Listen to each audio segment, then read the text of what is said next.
Merci beaucoup. Je pense que l'ASPT, c'est déjà dans ses missions d'appuyer toutes les initiatives qui participent à la promotion de la destination au Sénégal. Et nous avons été invités par le roi pour participer à cette rencontre.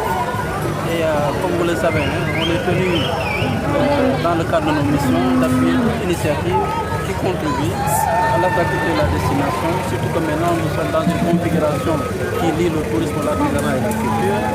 Donc nous sommes là avec le ministre bien sûr, mais nous sommes là également pour montrer au roi que l'ASPT va accompagner. Et comme il l'a toujours fait d'ailleurs, je crois que comme elle l'a toujours fait, c'est de participer activement, techniquement et financièrement dans la perspective en tout cas de faire de cet événement une activité phare de promotion à la fois en interne mais également en externe.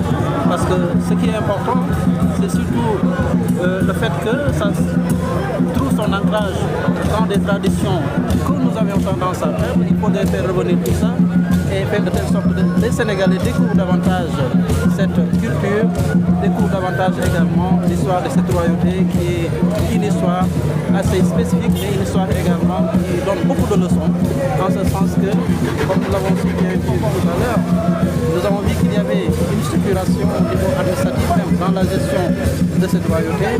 Non seulement il y a des adjoints, mais il y a également des ministres chargés de la justice et autres. Et tout ça, je pense que c'est une redécouverte de l'histoire de nos royautés. Et je pense que c'est le bon endroit qu'on soit là, pour vulgariser tout ça, mais surtout faire de telle sorte que l'on puisse donner une dimension internationale à ce genre de festivités. Aujourd'hui, nous travaillons dans l'axe de la territorialisation de la promotion de la SPT au niveau des territoires nord, en réponse donc à la préoccupation majeure aujourd'hui de l'État du Sénégal, le référentiel Sénégal pour les 2050, faire de telle sorte que les politiques gouvernementales aujourd'hui soient mieux ressenties au niveau des territoires. La SPT s'est inscrite dans cette dynamique et compte davantage appuyer des initiatives de cette nature. Effectivement, nous aurions dû nous déployer avec toute la logistique que nous avons souvent dans ce genre d'initiative, dans ce genre de manifestation, mais nous venons d'un très grand salon qui s'est tenu à Paris. Moi-même, c'est en débarquant de Paris que je suis arrivé directement à cette festivité pour vous dire également combien nous attachons de l'importance, n'est-ce pas, à ce genre d'initiative et d'activité. Et je pense que le compagnonnage va se faire. Nous collaborons déjà avec les membres de la famille, le chargé de la communication, mais également le neveu du roi, Charles Diamond. Donc nous sommes très en étroite collaboration et nous pensons effectivement booster cette destination en Casamance à travers l'espace, ce portail qui est une icône de la destination au Sénégal.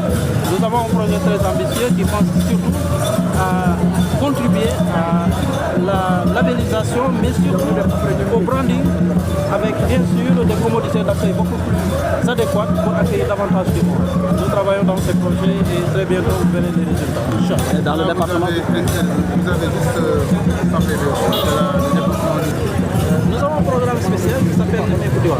Et dans ce cadre, nous étions déjà ici. Nous nous sommes rendus jusqu'à la maison de la reine Aline Sitoé Diatta. Nous avons vu l'état de cette maison. Nous avons eu également à rencontrer les dignitaires qui nous ont exprimé beaucoup de préoccupations liées notamment à la réhabilitation de cette maison, à la réhabilitation de la case, à la réhabilitation du puits. Nous avons également été voir le puits de la Choukouma. Nous l'avons fait également jusqu'à Séyou, jusqu'à Pignona, jusqu'à Capontine et autres. Donc aujourd'hui, le temps n'est plus de voir, de visiter. Nous pensons qu'aujourd'hui, il faudrait que l'on revienne maintenant avec des actions concrètes. Et c'est dans cela que nous nous attelons aujourd'hui. C'est que nous préparons une autre tournée, mais c'est véritablement de revenir pour la mise en œuvre de tous ces préoccupations qui ont été manifestées et que nous avons traduites en projet. Donc la prochaine étape aujourd'hui, ce sera véritablement de poser les gens une véritable activité qui permettra de rayonner comme nous l'avons fait aujourd'hui au Cap Skirring. Nous avons vu qu'effectivement, pendant la saison morte, il y a plus d'activité. Et ça, c'est lamentable. Nous pensons qu'il ne faut pas y avoir de saison morte au Sénégal. Pourquoi? Parce que non seulement, c'est vrai, il y a des occidentaux qui aiment l'espace patrimonial, mais on n'a pas également des radios qui reviennent. Donc, je pense qu'il y a de belles perspectives. Dans ce sens-là, nous pouvons également non seulement promouvoir le tourisme intérieur, mais promouvoir également à ce que la diaspora, pendant ces moments creux, n'est-ce pas, puisse visiter le pays, puis également faire des personnes comme les Espagnols qui, dans ma voyagent pendant cette période qui correspond à notre saison, puissent également de découvrir tout simplement la Casamance. Ils ont beaucoup aimé et je pense qu'il y a de belles destinations. bon solo te nga ñëw fii si département bi si wàllu